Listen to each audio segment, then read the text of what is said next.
Bonjour à tous, merci de prendre quelques minutes dans votre emploi du temps chargé. Je sais que nous sommes tous préoccupés par la situation, alors mettons-nous au travail tout de suite. Commençons avec le suspect numéro 1. On a du nouveau, Yann? Interpol est une organisation internationale de police criminelle qui regroupe 194 pays. Est-ce que tu as du nouveau sur son activité, ses déplacements? Nous devrions recevoir très bientôt 3 ou 4 confirmations de sa localisation. Le programme de lutte contre la criminalité environnementale d'Interpol a été créé il y a près de 10 ans. C'est maintenant l'un des plus importants en termes de ressources et d'activités. Nous avons des unités spécialisées dans la lutte contre le trafic d'espèces sauvages, le trafic de bois, la pollution criminelle, la pêche et l'exploitation minière illégale. J'ai plus de 30 ans d'expérience dans la police. J'ai surtout travaillé dans le contre-terrorisme, le crime organisé, mais je suis convaincu que le crime environnemental est la pire forme de criminalité, tant son impact sur notre planète est irrémédiable. Le crime environnemental rapporte 250 milliards de dollars par an aux criminels. Monsieur Astruc est un suspect majeur pour nous. Les autorités françaises nous ont demandé d'émettre une notice rouge pour son arrestation. Nous enquêtons en ce moment sur sa localisation. C'est une arnaque invisible, certains diraient géniale, qui a coûté 5 milliards d'euros aux États de l'Union européenne. Un casse dont l'un des cerveaux serait cet homme, Cyril Astruc. Cyril Astruc, tous les services de police le veulent, des douanes jusqu'à la financière. C'est quelqu'un qui est foncièrement dangereux. Il a été incarcéré aux États-Unis, il a été incarcéré en Suisse. En Israël, il y a eu des connexions avec le crime organisé de haut niveau.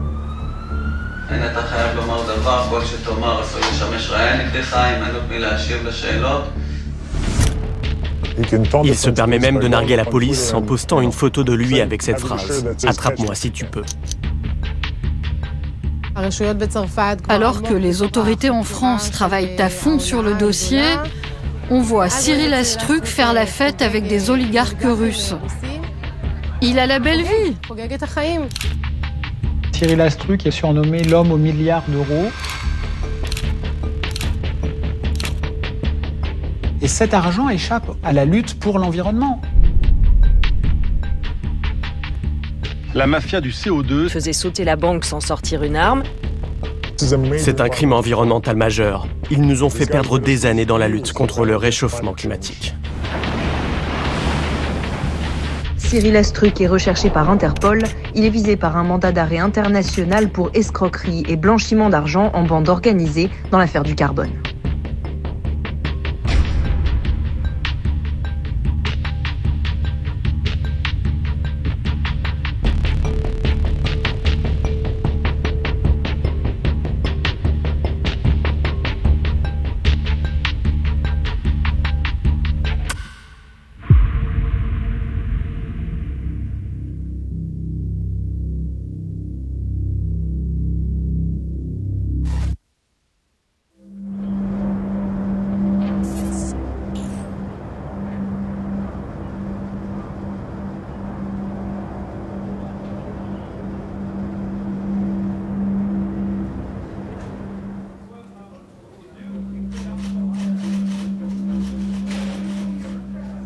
Je suis officier de douane judiciaire depuis une quinzaine d'années.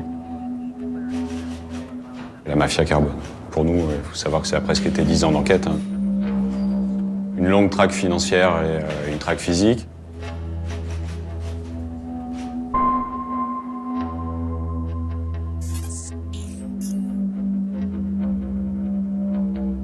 Alors au départ, on reçoit des dénonciations, quelques transactions douteuses, des mouvements suspects, des sociétés qui ressemblent à des coquilles de noix. On avait dans le groupe un collègue qui était parfaitement féru du domaine financier, qui s'est plongé dans la thématique, qui a tout épluché. C'était un vendredi soir, donc on finissait notre semaine autour d'une bière. Il est venu nous présenter ses chiffres, les chiffres de la projection du préjudice possible au niveau français. 1,4 milliard d'euros sur le marché français. Donc on n'y a pas cru, hein. On a vu ces chiffres, on lui a demandé de refaire ses calculs, de placer la virgule au bon endroit, on a bien rigolé. Par contre, bon, on s'est tout de suite rendu compte après qu'il fallait y aller, donc dès le lundi, tout le monde était en ordre de marche pour démonter ce qu'on a pu appeler après la mafia carbone.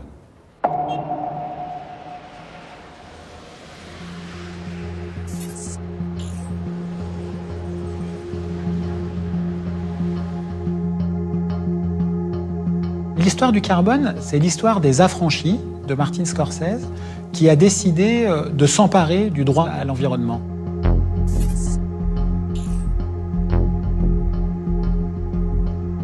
L'histoire du carbone a commencé avec le protocole de Kyoto, un événement qu'on peut encore aujourd'hui, près de 30 ans après, considérer comme historique, puisque toutes les nations se sont mises autour de la table pour la première fois se dire qu'il fallait agir pour lutter contre le réchauffement climatique. We'll recommend the adoption of this protocol to the conference by unanimity.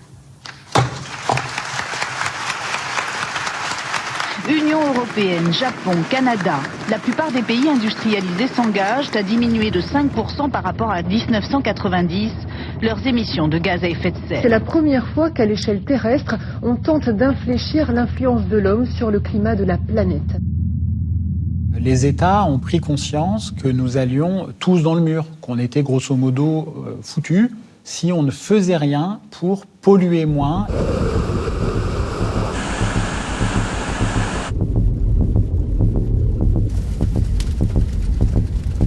Mais comment atteindre ces objectifs? Parce qu'il est bien beau de se dire il faut lutter contre les gaz à effet de serre, mais comment on va s'y prendre?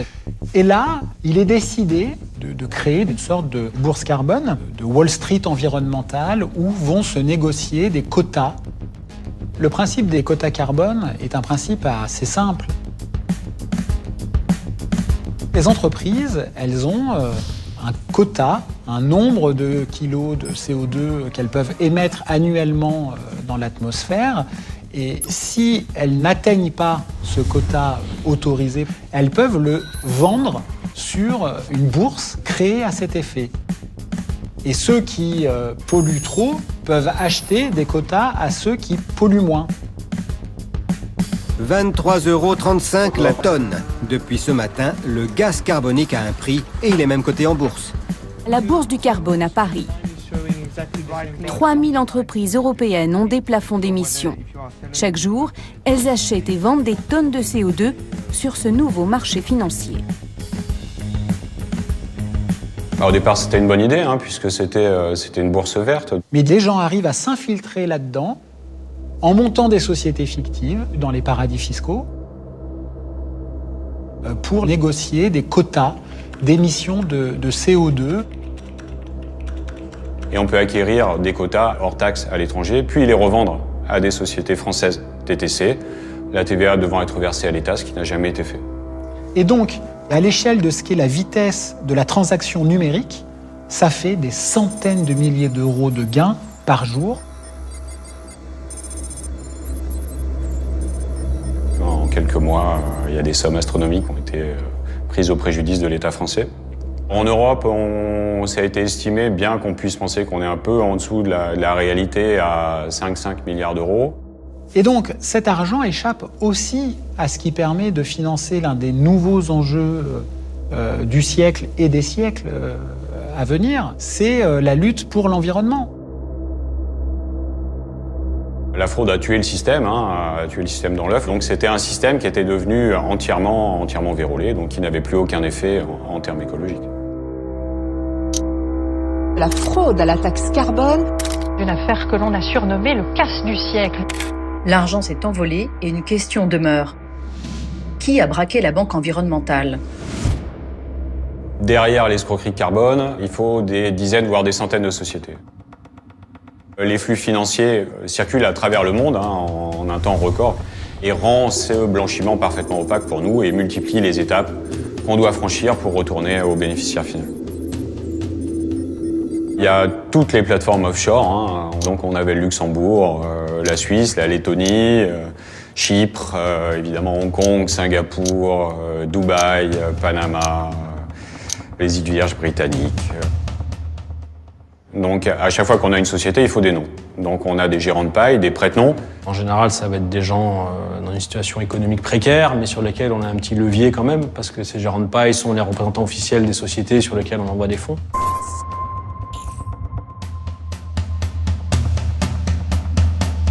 Alors on a tout dans les gérants de paille. On a des épiciers du 16e arrondissement. On a eu des éboueurs, on a eu des poissonniers, on a un pêcheur d'oursins, des jardiniers, on a des employés municipaux, des retraités, des agents de nettoyage. Toute une palette de profils. C'est le point de départ, donc on accroche des gars qui souvent n'ont pas grand-chose à nous donner, à part une plaque d'immatriculation, un surnom, dans le meilleur des cas un numéro de téléphone. On part de rien et on déroule pour remonter la filière.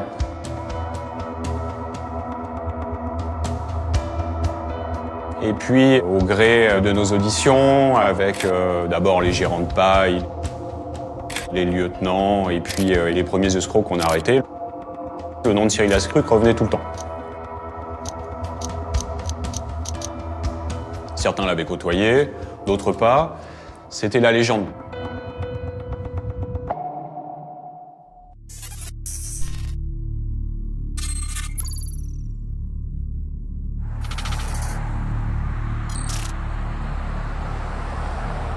Les Belges étaient en avance sur nous.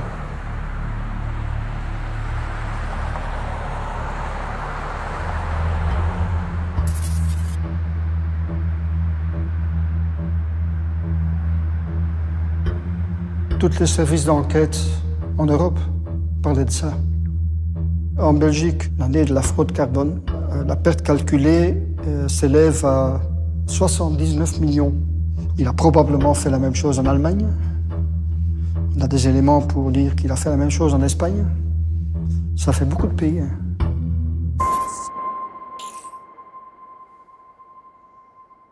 À l'époque, on avait des personnes en détention préventive à Bruxelles. Ils ne parlaient pas. Enfin, si, ils parlaient de leur responsabilité, mais ils ne dévoilaient pas qui était derrière le dossier, qui était l'organisateur. Jusqu'un jour, une de ces personnes me demande d'ouvrir un magazine qui s'appelle Global Vision, et il me montre une photo, une des photos sur la page de couverture. Une photo, il dit voilà, ça c'est le grand patron. Alex Kahn, qui dans l'article, dans le magazine, parle de ses projets pour apprendre aux pays africains de mieux gérer leur émission CO2. Un beau projet. Bon, Alex Kahn, ça ne me disait rien, donc j'ai pris contact avec mes collègues français.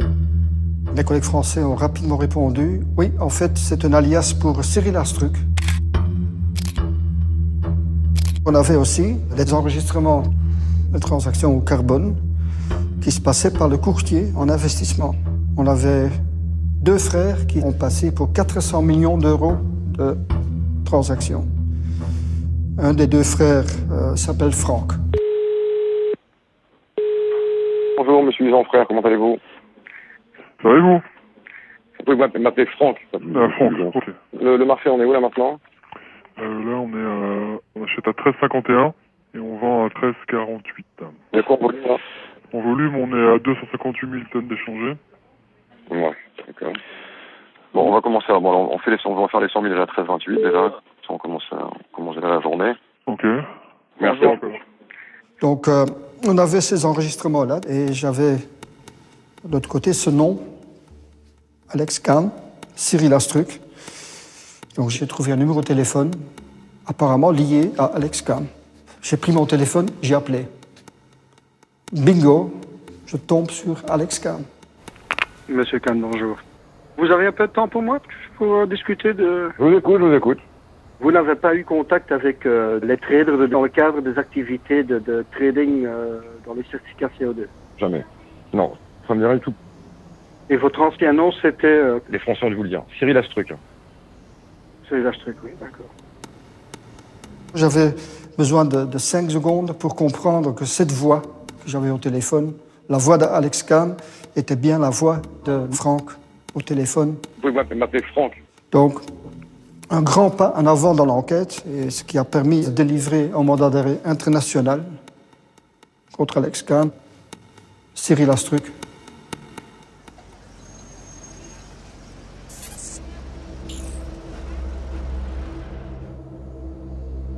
Cyril Astruc, c'est un personnage atypique, intéressant.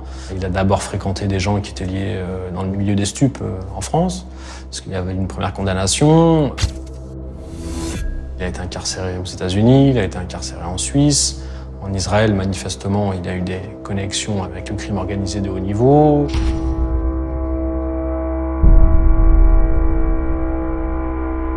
Des relations avec des oligarques, des relations avec des chefs d'État. Il y a ce côté caméléon, en fait, qui est sa force et ce qui explique qu'il se soit retrouvé en haut de la pyramide. Pour nous, à partir de ce moment-là, c'était vraiment le gros poisson, ce truc. C'était le gars qu'il fallait arrêter, qu'il fallait entendre. Encore eût-il fallu qu'on l'ait entre nos mains.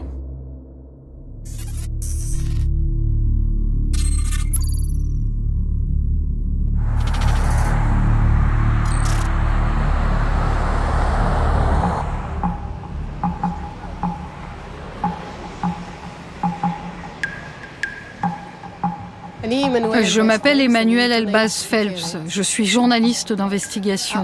Et j'ai beaucoup travaillé sur ce qu'on appelle le casse du siècle, cette fraude au CO2, en particulier sur les Français impliqués dans cette affaire qui vivent en Israël.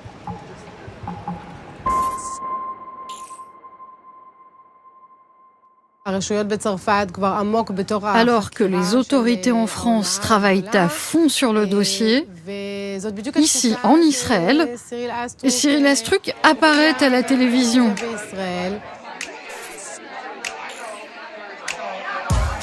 Il fait la fête. On voit Cyril Astruc s'amuser avec des oligarques russes et il dit qu'il s'appelle Benny. Ah, ni Benny.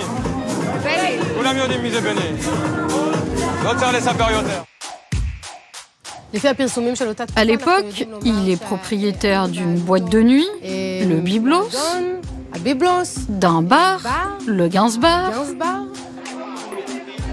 On s'est rendu compte de son patrimoine, donc déjà des maisons de luxe en Israël, des boutiques de luxe sur une place très réputée. Et pour couronner le tout, un ranch où il faisait du gardiennage de chevaux de course. Il profite de la vie. On a découvert aussi avec une certaine curiosité que sous son identité d'Alex Kahn, Cyril Astruc avait investi dans des films aux États-Unis. Notamment un film sur des étudiants qui se transforment en loups-garous.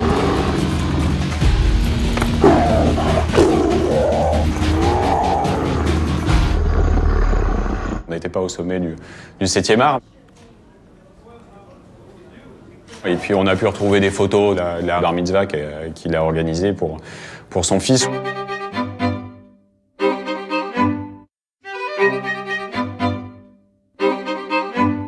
Quelque chose à l'image d'assez faramineux. On nous annonçait des grandes vedettes internationales.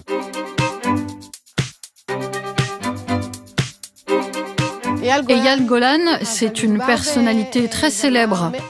Il a été élu chanteur préféré des Israéliens plusieurs années de suite. Quand on voit les images de cette époque-là le concernant, on a l'impression qu'il est dans un moment de fête de quelque chose qui a réussi. À cette époque-là, Cyril Astruc est parfois surnommé l'homme aux milliards d'euros. Et ça se passe à un moment donné où la police en Israël s'intéresse de plus en plus à Cyril Astruc.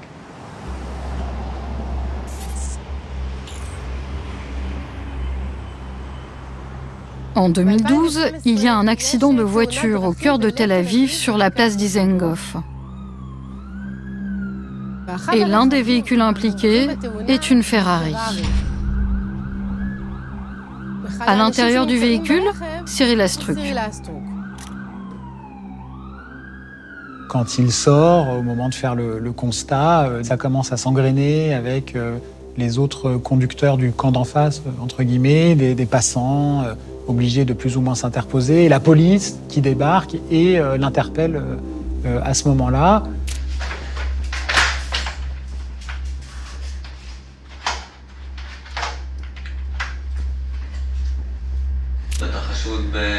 תקיפה ואיומים בנסיבות מחמירות, אמרנו החזקת נשק, קשירת קשר לפשע, הטרדת עד בנסיבות מחמירות, שיבוש מהלכי חקירה ומשפט. אין אתה חייב לומר דבר, כל שתאמר עשוי לשמש ראיה נגדך, הימנעות מלהשיב לשאלות. בסדר? בסדר? עשיתי אולי עם פרארי ועם אותו רגלה. אני רגיל לשמוע הרבה דברים ולראות את תאונה, אני רגיל לשמוע הרבה דברים. הרבה דברים. ולהרגיש את הקינה של אנשים. C'est un moment clé. Les collègues israéliens se sont rendus compte de l'importance, en tout cas de l'importance financière de Cyril Astruc à ce moment-là, donc ça lui a donné une certaine masse, et ils ont fait le lien forcément entre Cyril Astruc et la mafia carbone. Cette affaire de la Ferrari était importante pour nous puisqu'elle a permis de susciter davantage l'intérêt de la police israélienne qui était absolument essentielle pour nous.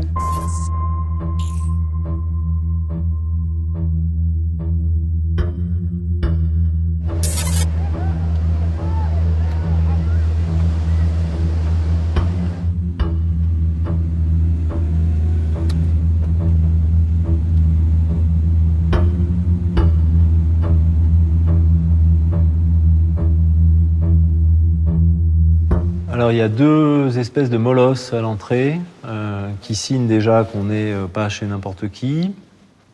Il y a toute une série de véhicules de luxe.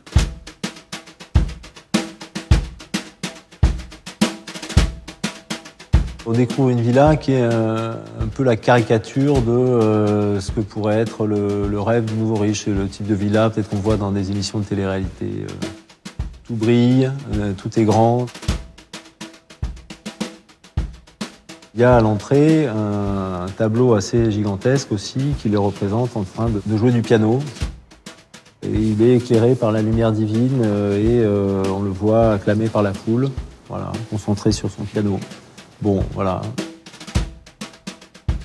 Il a la salle de sport, il a la salle de billard, il a la salle de cinéma, il a l'ascenseur intérieur, il a cette piscine gigantesque, il a son cours de tennis, etc. Enfin bref, il manque rien. Voilà.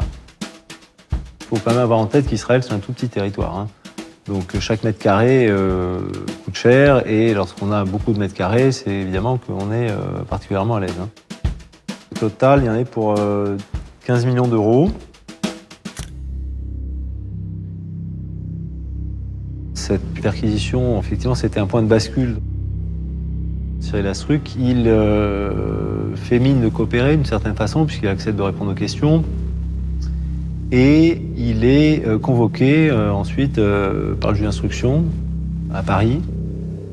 Ce qui est certain, c'est qu'il ignore qu'une rafale de mandat d'arrêt va s'abattre sur sa tête.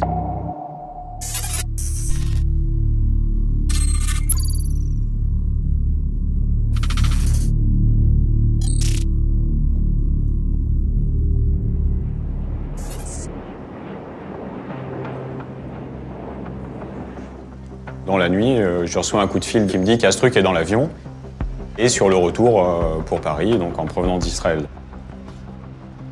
Tout va très vite en fait. Hein. On se retrouve à l'aérogare en plein milieu de la nuit, un aérogare désert à ce moment-là, avec toute une équipe prête à accueillir Astruc.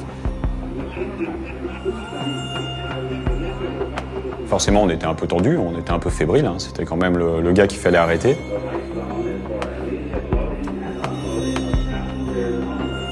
On l'a vu arriver, assez fringant. Cyril Astruc comme on l'attendait, hein, c'est-à-dire pas vraiment un gars qui se rend, un gars assez flamboyant. Alors, il a voyagé sous son identité d'Alex Kahn, hein, son identité israélienne avec passeport israélien.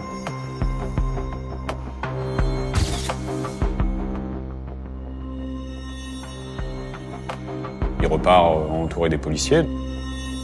Et nous, Nous n'interviendrons que le lendemain matin. On se retrouve au dépôt, en cellule, au pôle financier de Paris.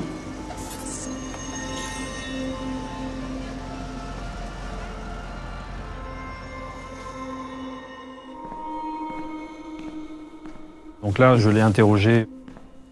Ce qui ressort de cette audition de Cyril Astruc, c'est l'image du type sûr de lui et qui se met en scène, qui en est content et avec une assurance absolument étonnante.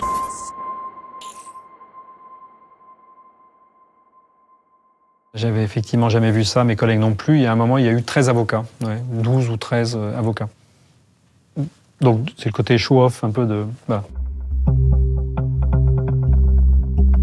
Il y a une volonté de séduction. Donc la conséquence, c'est quand vous voulez séduire, vous parlez beaucoup. Et il n'y a rien de tel pour un juge d'instruction ou un enquêteur que quelqu'un qui parle beaucoup. C'est mieux que celui qui ne dit rien.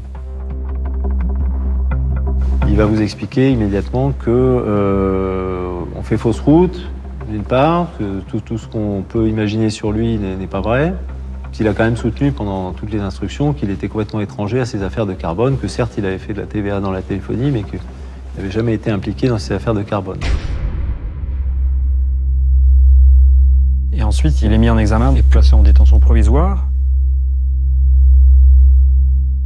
C'est pas ce qu'il avait prévu. Il était tendu. On sentait bien que c'était pas ce qu'il envisageait.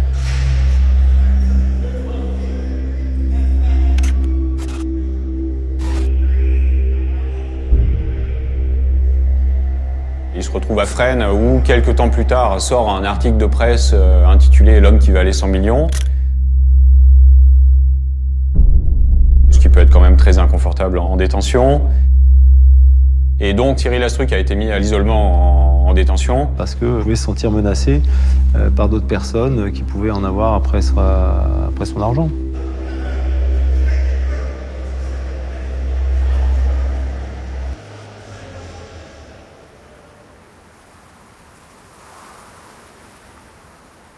Au bout de 15 mois de détention provisoire, Cyril Astruc sort sous contrôle judiciaire. Avec évidemment interdiction de sortir de France, etc. Remise du passeport. Il a payé sa caution de 4 millions d'euros, donc c'est toujours ça qui est récupéré pour l'État. Et donc il sort. Quand il est sous bracelet électronique et qu'il doit pointer un certain nombre de fois par semaine au commissariat, Cyril Astruc, peut-être comme un pied de nez à la police, à la justice, aux douanes judiciaires, se met en scène dans un reportage. Un casse, sans armes et sans violence, dont l'un des cerveaux serait cet homme, Cyril Astruc. Voilà, on le voit avec ses lunettes fumées bleues, ses bottes en croco, ses vestes scintillantes. On soupçonne d'avoir participé ou peut-être d'avoir été, en tout cas, l'instigateur ou non de cette fraude. Ça confirme quand même que c'est un esprit mégalomaniaque de façon assez évidente. Il va se faire retirer ce bracelet électronique, conséquence d'une autre affaire, une condamnation pour trafic de faux papiers. À tout de suite.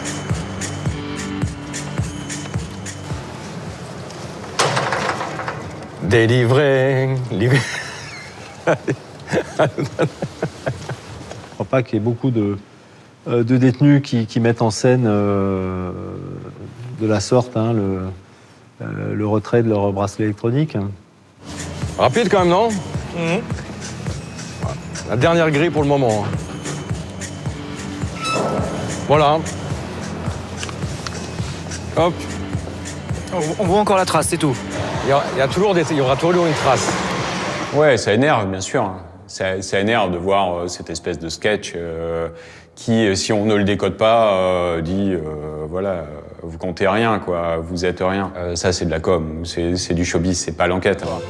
Comme un chanteur malheureux. Pour ces avocats, c'est catastrophique ce qu'il fait là. On peut imaginer qu'un procureur, il voit ça, il monte à l'audience, il dit voyez, messieurs les juges, voilà comment il le prend, voilà comment il prend les choses.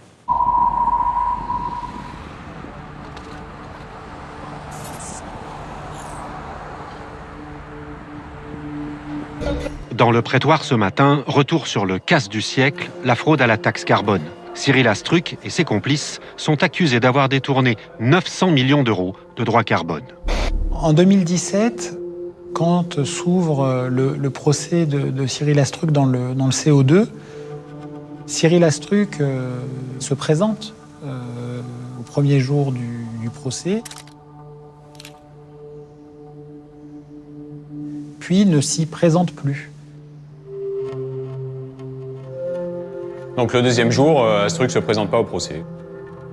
Il n'est pas là, donc on se rend au dernier domicile qu'on connaissait pour voir s'il était toujours sur place. Bel immeuble luxueux.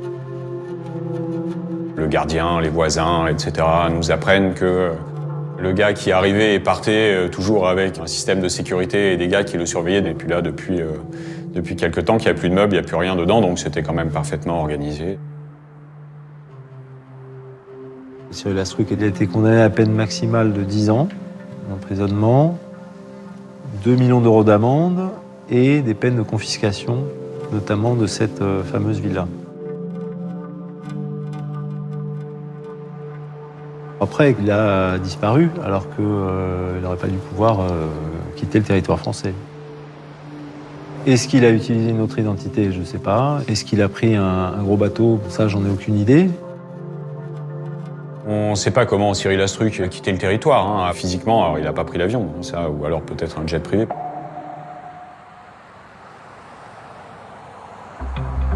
À partir du moment où sa cavale était actée, donc Interpol rentre en ligne de compte pour émettre des raids notices, donc le présenter parmi les personnes les plus recherchées au monde. Une notice rouge d'Interpol est une demande de l'un de nos pays membres pour localiser et arrêter un fugitif.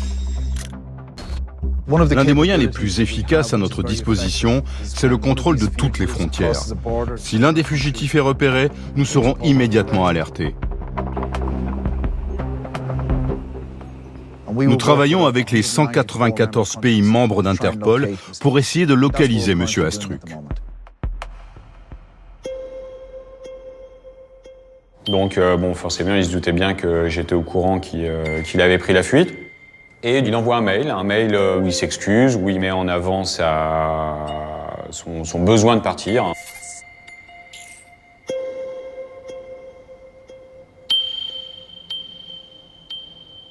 Bonjour inspecteur. Compte tenu de ma situation, je comprendrai si ce mail demeure sans réponse. J'ai dû partir soudainement et croyez-moi, je voulais plus que quiconque me défendre à ce procès que j'avais tant préparé. Je peux vous assurer que la situation avait atteint un degré de dangerosité que je ne pouvais plus gérer. La folie du milieu traditionnel, les menaces et tentatives à l'encontre de ma personne étaient à leur maximum. Oui, pour payer, mais pas pour un mythe, pas pour une fausse légende, c'est l'idée que j'ai de la justice. Sincèrement, Cyril Astruc.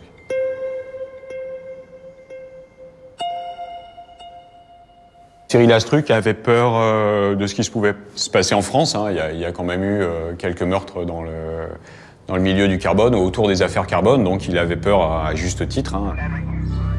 4e mort dans l'affaire carbone. Un homme a été abattu cet après-midi par 2 individus qui ont pris la fuite en scooter.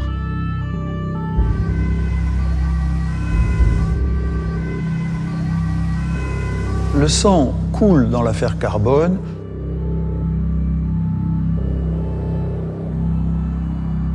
Moi, à l'époque, je suis sous-directeur en charge de la lutte contre la criminalité organisée et la grande délinquance financière. Là, vous avez à la fois du grand financier, puisque les sommes sont astronomiques, et puis vous avez quand même des crimes de sang qui s'en suivent les uns après les autres.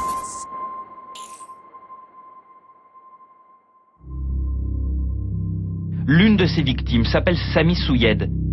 Pour les juges, il était l'un des organisateurs de la fraude à la taxe carbone. Sami Souyed. L'assassinat a lieu porte-maillot. Un commando de 2 personnes sur un scooter attend et un homme va venir avec une arme de poing, un pistolet automatique, et il va abattre Sami Souyed. 300 000 € en liquide et cette bague en forme de tête de mort ont été retrouvés près de son cadavre. Voilà, c'est une exécution de sang-froid qui ressemble à l'exécution de mafia, de crimes organisés. Là où il y a de l'argent, il y a du sang. Cette escroquerie a donné lieu à une espèce de folie meurtrière. Au total, on compte 6-7 homicides et on n'a aucun moyen aussi d'élucider certains suicides.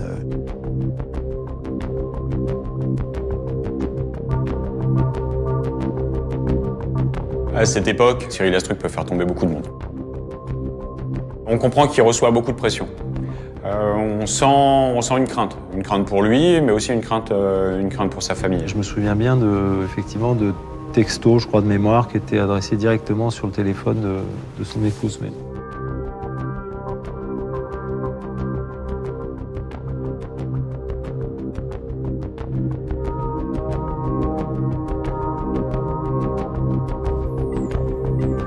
Avec tous ces meurtres liés à la mafia Carbone, il avait besoin d'une protection. Et dans son cas, les gardes du corps ne suffisaient pas.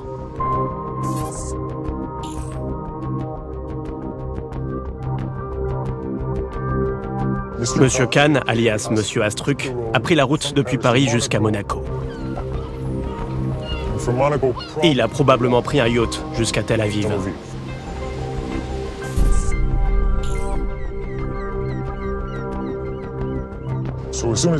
À son arrivée à Tel Aviv, il va tout faire pour obtenir la protection du milieu mafieux. Il va se rapprocher d'Amir Mulner, qu'on considère ici comme le boss du crime organisé. Nous le surveillons depuis très longtemps.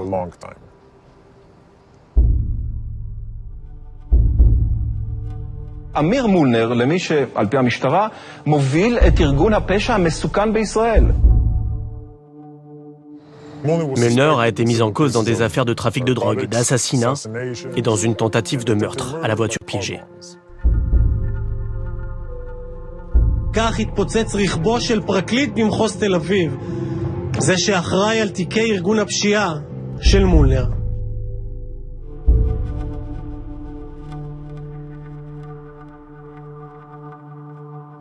Monsieur Astruc finance le réseau criminel de Mulner. Il reçoit en échange la protection de son organisation face aux menaces d'autres groupes criminels.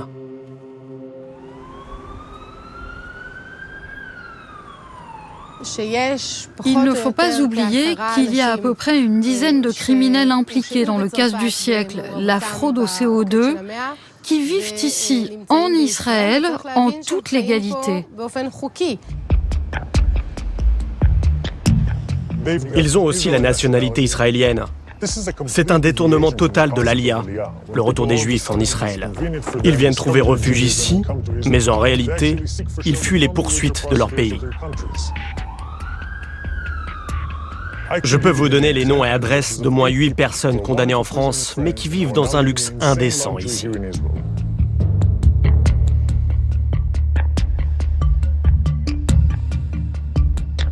Cyril Astruc ou d'autres sont en cavale en Israël. Et en fait, donc, ils sont au vu et au su de tout le monde et ils ne sont pas extradés parce que Israël ne fait pas cela.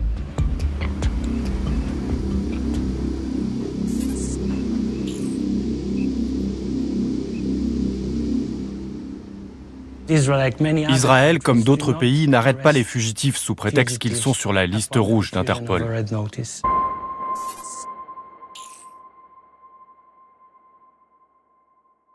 Nous mettons tout en œuvre pour qu'Israël ne soit pas un lieu de refuge pour les criminels. Nous sommes un pays d'immigration, et parfois ce n'est pas évident, mais nous extradons nos compatriotes. Comment expliquez-vous que des individus condamnés en France en première instance, puis en appel pour des faits commis en 2009, ne sont toujours pas extradés d'Israël vers la France? C'est l'une des questions auxquelles je ne répondrai pas. Parce que vous parlez de cas précis. Et je ne vais pas rentrer dans les détails ni donner d'informations sur des cas particuliers. Votre question sous-entend que les autorités françaises auraient fait tout le nécessaire et que la balle est dans notre camp. Mais en réalité, nous n'avons que des réponses partielles ou insatisfaisantes à nos questions. «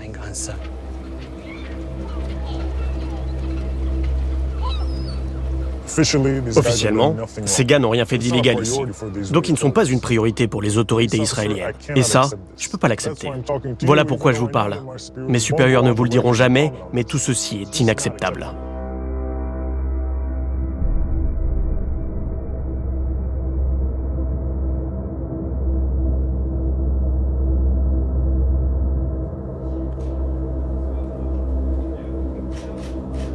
Est-ce que vous savez où est Cyril Astruc aujourd'hui? Non, je sais pas où il est. Je suppose qu'il est à Herzliya chez lui. Hein. Sincèrement, on peut le penser en tout cas.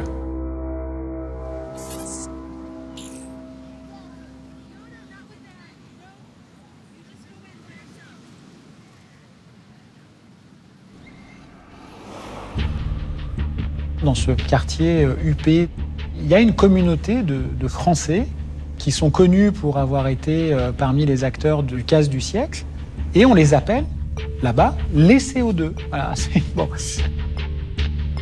Alors ils ont des villas absolument magnifiques. Cyril Astruc, de ce point de vue-là, a peut-être l'une des plus belles maisons de Tel Aviv.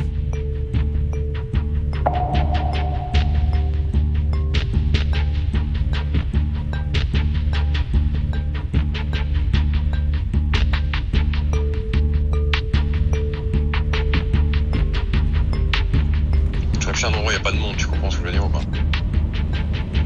Il y a un parc qui s'appelle le Gan Friesland. À Kidma 80, dans un quart d'heure.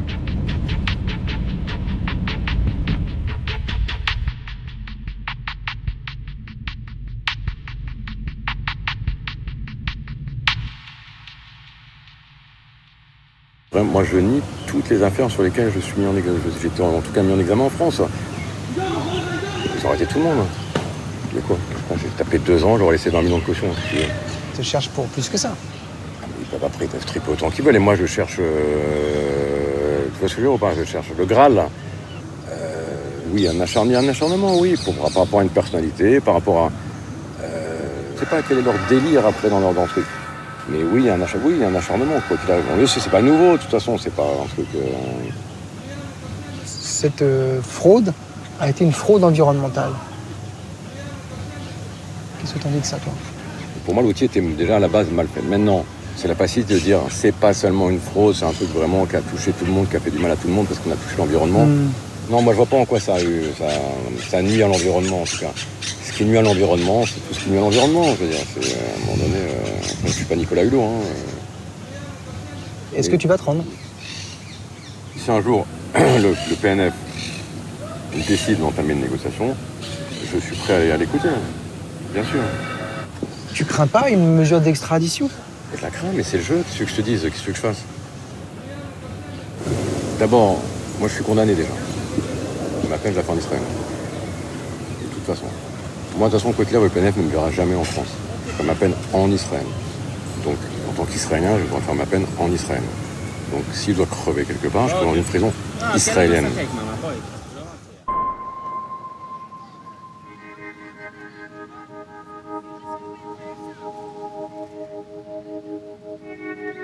Le fait que Cyril Astruc soit toujours pas derrière les barreaux, oui, c'est un échec. C'est un échec. Il se permet même de narguer la police en postant une photo de lui avec cette phrase « Attrape-moi si tu peux ».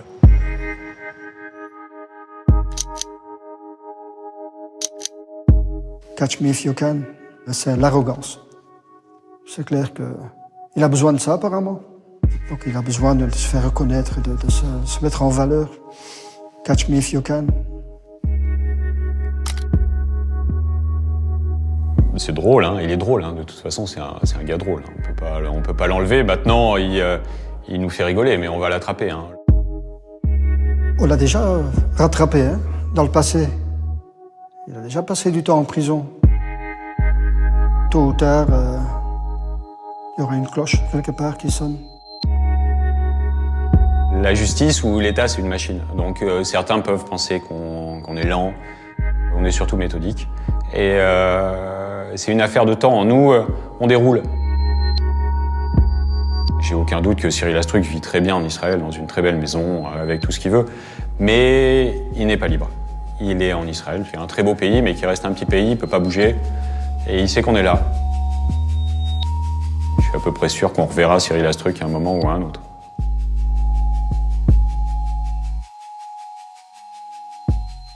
La vertu cardinale de la police, c'est la patience. Tôt ou tard, on le retrouvera et il sera arrêté. C'est une question de temps.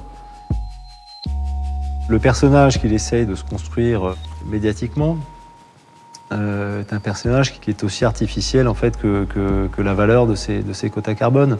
Parce que c'est quelqu'un qui est foncièrement dangereux. C'est quelqu'un qui est le contraire de Robin des Bois. Hein. C'est celui qui prend l'argent de tous pour le garder pour lui tout seul. Voilà. Monsieur Astruc et la mafia carbone, ce qu'ils ont fait, cela a un impact sur nous tous. Nous le savons aujourd'hui grâce aux autorités européennes.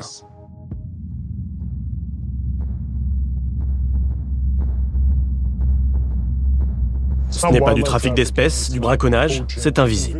Ils ont braqué la banque environnementale et nous ont fait perdre des années dans la lutte pour le climat.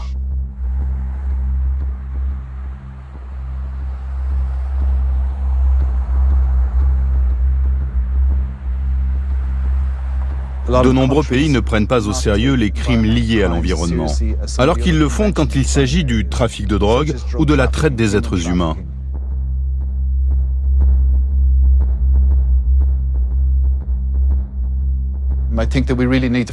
Il faut se concentrer sur ces fugitifs, les dégâts qu'ils causent à l'environnement, l'argent qu'ils gagnent grâce à ça et la façon dont ils le blanchissent.